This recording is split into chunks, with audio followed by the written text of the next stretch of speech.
কিশোর ছেলেরা অজরে আল্লাহর নবী সাল্লাল্লাহু আলাইহি সাল্লামকে পাথর মারছে। হযরত যায়েদ রাদিয়াল্লাহু তাআলা নবীজির সাথে ছিলেন, তিনি বলেন যে এই পরিমাণ পাথর আল্লাহর নবীর দেহ মোবারক থেকে মারছে, রক্ত ঝরছে যে নবীজির জুতা মোবারক পা মোবারকের সাথে লেগে গেছে, জমাট বাইধা গেছে। আমি যায়েদ খুলতে পারতেছিলাম না নবীজির জুতা। আল্লাহর নবীর সমস্ত গায়ের রক্ত আমি যায়েদ আমার নিজের গায়ে মাখতেছিলাম, এইভাবে রক্ত ঝরছে। নবী সাল্লাল্লাহু আলাইহি সাল্লাম রক্তাক্ত দেহ নিয়ে পুরা শরীর ভাঙ্গা তায়েফ থেকে মক্কায় ফিরে আসছে। মক্কায় ফিরে আসার পরে মক্কার কুরাইশরা যখন এই অবস্থা দেখছে এবং শুনছে, তো মক্কার কাফেররা এবার নবীজিকে 11তম বছর শেষ, এই সময় আল্লাহর নবী সাল্লাল্লাহু আলাইহি সাল্লাম তায়েফ থেকে আসার পরে নবী সাল্লাল্লাহু আলাইহি সাল্লামকে এত বেশি বিদ্রুপ করছে, ব্যঙ্গ বিদ্রুপ ঠাট্টা মস্কারি, মক্কাবাসী যে মুহাম্মদ আসলে তোমার কোনো ইজ্জত নাই, সম্মান নাই, তোমারে আমরাও মারলাম, আমরাও তাড়াইলাম, শেষ পর্যন্ত তায়েফে গেলা, সেখানেও তোমারে ওরা কেউ শুনলো না, এমনকি বাচ্চারা তোমারে পাথর মাইরা তাড়ায় দিল, ছোট ছোট বাচ্চা তোমারে মারে পাথর, এরপরে বেটা তোমার আর কি সম্মান আছে? তোমার নাকি আল্লাহ আছে তোমার সাথে, তিনি নাকি তোমারে অনেক ভালোবাসে, কই তোমার আল্লাহ, কই তোমার সম্মান, কই তোমার ইজ্জত?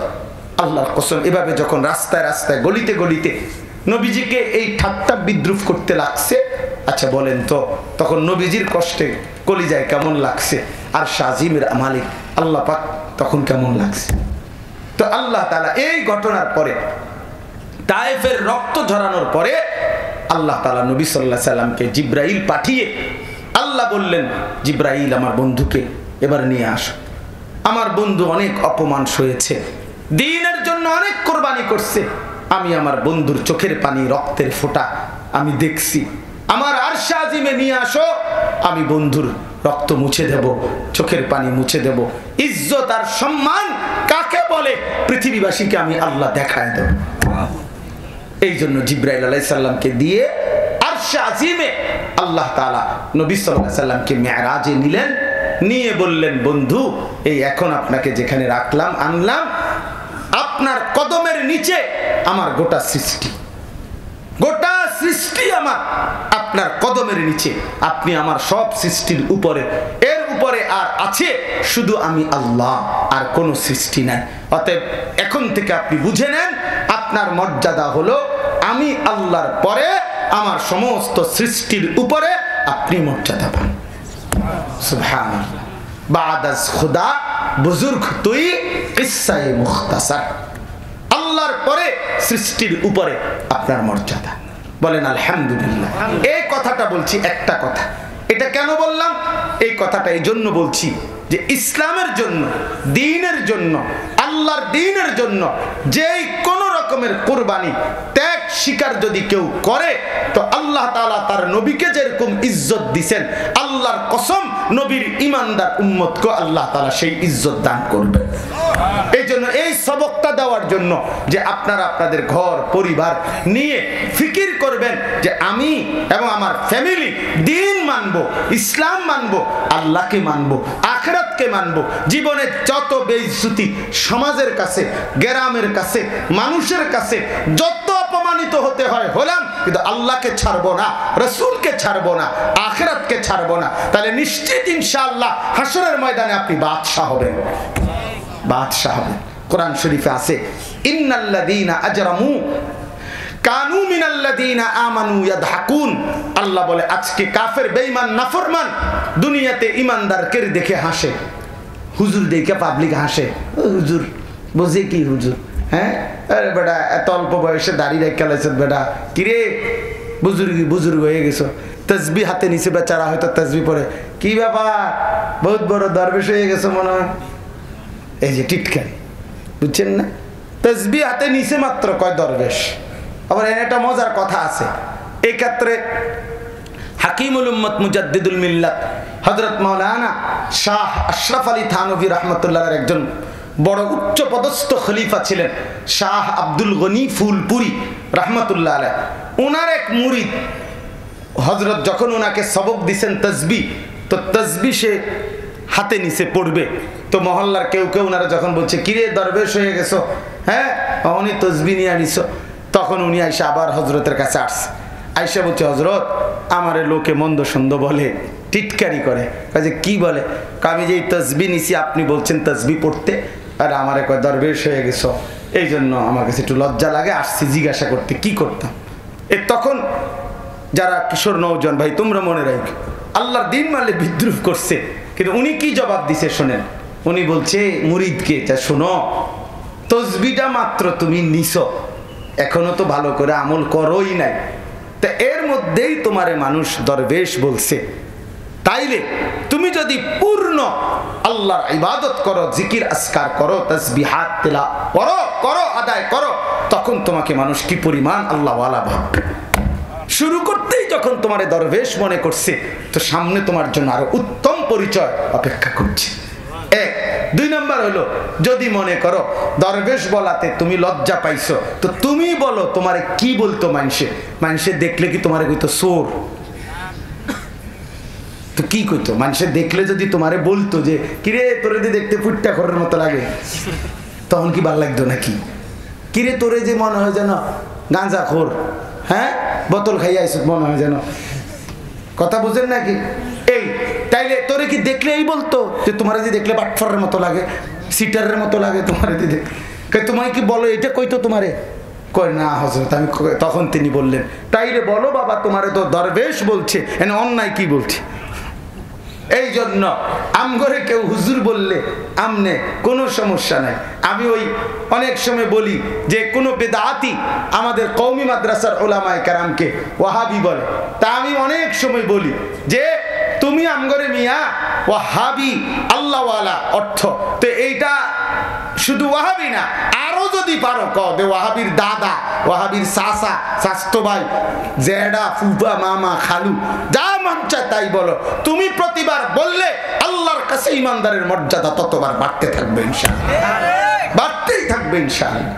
এই জন্য বললাম যে আল্লাহ তাআলা, আল্লাহর দ্বীন মানলে, আল্লাহকে মেনে নিলে, আল্লাহর পথে আসলে ইনশাআল্লাহ প্রিয় ভাই, প্রিয় বাবা, আমাদের প্রত্যেককে আল্লাহ তাআলা দামি বানাবেন, ইজ্জতওয়ালা বানাবেন, সম্মানিত করবেন। অতএব আমরা প্রত্যেকে দ্বীন মানব ইনশাআল্লাহ।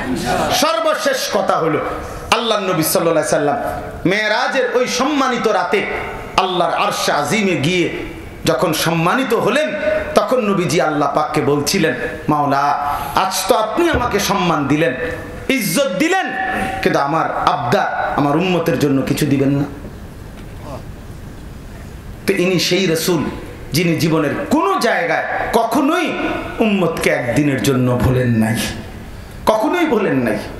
আল্লাহ তাআলার কাছে আবদার করলেন, তো আল্লাহ তাআলা বললেন, বন্ধু আমি জানতাম আপনি এটা বলবেন, আমি এটা আগের থেকেই জানি, আপনি এক দরদি উম্মতের, এজন্য আপনি যে বলবেন আমি জানি। এজন্য বন্ধু শুনেন, গত 11টা বছর আমি আপনার কাছে জিব্রাইল পাঠিয়ে শরীয়তের কত বিধান, কত আয়াত কোরআন নাজিল করছি, সব আমি জিব্রাইলকে দিয়ে পাঠাইছি। কিন্তু বিশ্বাস করেন বন্ধু, আজ 11টি বছর আমি একটি আমল আমি আল্লাহ নিজের কাছে রাখছি। আমি ইচ্ছা করেই সিদ্ধান্ত নিয়ে রাখছিলাম, যেদিন আপনাকে এই আরশ আজিমে সর্বশ্রেষ্ঠ মর্যাদার মাকাম স্থানে আপনাকে আনবো, সেদিনই আমি আল্লাহ সেই সর্বশ্রেষ্ঠ আমলটা আমি নিজ কুদরতি হাতে আপনার হাতে তুলে দেব। আর সেটাই হলো ধরেন 5 ওয়াক্ত নামাজের হাদিয়া। এটা আমি আগেই সিদ্ধান্ত নিয়ে রাখছি, আপনার মর্যাদা যেদিন সর্বশ্রেষ্ঠ মাকাম এখানে আনবো, সেদিন আমি আল্লাহ আমার কুদরতি হাতে আপনার হাতে সর্বশ্রেষ্ঠ আমল নামাজ এটা আপনার হাতে তুলে দেব। আজ সেটা নেন। এখানে জিব্রাইল নাই, আমার কেউ নাই, আমি মাওলা নিজ হাতে তুলে দিলাম 5 ওয়াক্ত নামাজ। অতএব বন্ধু আমার, রাত গভীরে এই শেষ কথা, 5 ওয়াক্ত নামাজ এ আরশে আজিমের হাদিয়া। 5 ওয়াক্ত নামাজ মহান আল্লাহ পাক রব্বুল আলামিনের কুদরতি হাতে দেওয়া হাদিয়া। 5 ওয়াক্ত নামাজ আমাদের নবী সাল্লাল্লাহু আলাইহি সাল্লামকে যেদিন আল্লাহ সর্বশ্রেষ্ঠ সম্মান দিয়েছেন, সেদিনকার হাদিয়া, মেরাজের হাদিয়া। অতএব প্রিয় বন্ধু, আল্লাহকে যে ভালোবাসে, প্রিয় নবী সাল্লাল্লাহু আলাইহি সাল্লামের মর্যাদাকে যে কদর করে, তার নামাজ না পড়ে ইমানদার থাকা, নিজেকে মুসলমান পরিচয় দেওয়া কোনোভাবেই উচিত না, কোনোভাবেই উচিত না। এই জন্য এই শেষ বেলা আমি অনুরোধ করছি, দোস্ত আমার, বন্ধু আমার, আমরা পাক্কা নিয়ত করি যে আমরা 5 ওয়াক্ত নামাজ পড়বো ইনশাআল্লাহ। আল্লাহর নবী সাল্লাল্লাহু আলাইহি সাল্লাম যেদিন পৃথিবী থেকে বিদায় নেয়, সেদিন আল্লাহর নবী সাল্লাল্লাহু আলাইহি সাল্লাম আম্মা জান আয়েশা, নবীজির স্ত্রীর বুকে মাথা রাখা অবস্থায় আল্লাহর নবী ইন্তেকাল করছেন। নবীজি বলছেন শেষ বেলায়, আয়েশা, জিব্রাইল এবং মালাকুল মউত আজরাইল আমার সামনে দাঁড়িয়ে এখনই আমার রূহ কবজ করবে, আমি আমার মাওলার কাছে যাব। আয়েশা, যাওয়ার বেলায় শেষবারের মতো আমার উম্মতের জন্য তোমার মাধ্যমে আমি চলে যেতে যেতে আয়েশা আমার আখিরি ওসিয়ত আসসালাত আসসালাত, আমার উম্মতকে বইল আয়েশা তারা যেন 5 ওয়াক্ত নামাজ ঠিক রাখে, আমি তাদের জান্নাতের ঘর ঠিক রাখব। এই ছিল আখিরি নবী সাল্লাল্লাহু আলাইহি সাল্লামের আখিরি ওসিয়ত, আখিরি ওসিয়ত, আখিরি ওসিয়ত। হযরত ওমর রাদিয়াল্লাহু তাআলা আনহু 10.5 বছর মুসলমানদের খলিফা ছিলেন। ওমর, আপনারা জানেন, শেষ যেদিন ফজরের নামাজ ওমর রাদিয়াল্লাহু তাআলা আনহু তিনি ইমামতি করতেছিলেন, এই সময় ফজরের নামাজের ইমামতি অবস্থায় একজন কাফের অগ্নিপূজক আবু লু'লু মাজুসি গোপনে চাদর ঢাইকা ছদ্মবেশে আইসা সামনের কাতারে দাঁড়াইয়া ফজরের নামাজের প্রথম রাকাতে হযরত ওমর তেলাওয়াত করছেন, এই অবস্থায় ছুরি দিয়া ওনার কোমরে 7-8টা ঘাই দিছিল। হযরত ওমর রাদিয়াল্লাহু তাআলা আনহুর কোমরে ঘাই দেওয়ার কারণে ওমর রাদিয়াল্লাহু তাআলা আনহু যখন আহত হয়ে গেছেন, তখন এই বাম হাত দিয়া নিজের কোমর চাপ দিয়া ধইরা রক্ত বের হচ্ছে।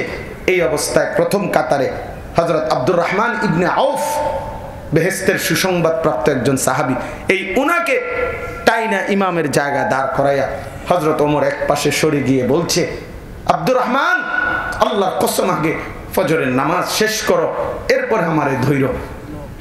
হযরত ওমর কাঁটা মুরগির মতো তরফাইছে বন্ধু, তো সাহাবায়ে কেরাম আগে নামাজ আদায় করছে। এ ছিল ওমর রাদিয়াল্লাহু তাআলার আখিরি ওসিয়ত যে আগে নামাজ শেষ করো, আগে নামাজ শেষ করো। এজন্য প্রিয় বন্ধু, 5 ওয়াক্ত নামাজ বহুতই দামি, বহুতই দামি। আপনারা যারা হজ উমরায় গেছেন, ওই আয়েশা মসজিদ আছে যেখান থেকে উমরার এহরাম বাঁধে, মক্কার কাছে একটা জায়গা তানঈম, এই তানঈম নামক জায়গায় রাসূলুল্লাহ সাল্লাল্লাহু আলাইহি ওয়াসাল্লামের একজন সাহাবী খুবাইব, ওনাকে মক্কার কাফেররা ফাঁসি দিছিল। ফাঁসি যেদিন দেয়, সেদিন ফাঁসি দেওয়ার আগে ওনার সারা শরীর বর্ষা দিয়ে আঘাত করে করে সারা শরীর রক্তাক্ত করে ফেলছিল। এখন ফাঁসি দিবে, এই সময় ওনারে জিজ্ঞেস করছিল, তোমার শেষ আকাঙ্ক্ষা কি? উনি রক্ত মাখা শরীর নিয়ে বলছে 2 রাকাত নামাজ পড়তে চাই। 2 রাকাত নামাজ পড়ে যখন রশি খুলে দিছে, 2 রাকাত নামাজ পড়ে আল্লাহর কাছে 2 হাত তুলে বলছিলেন,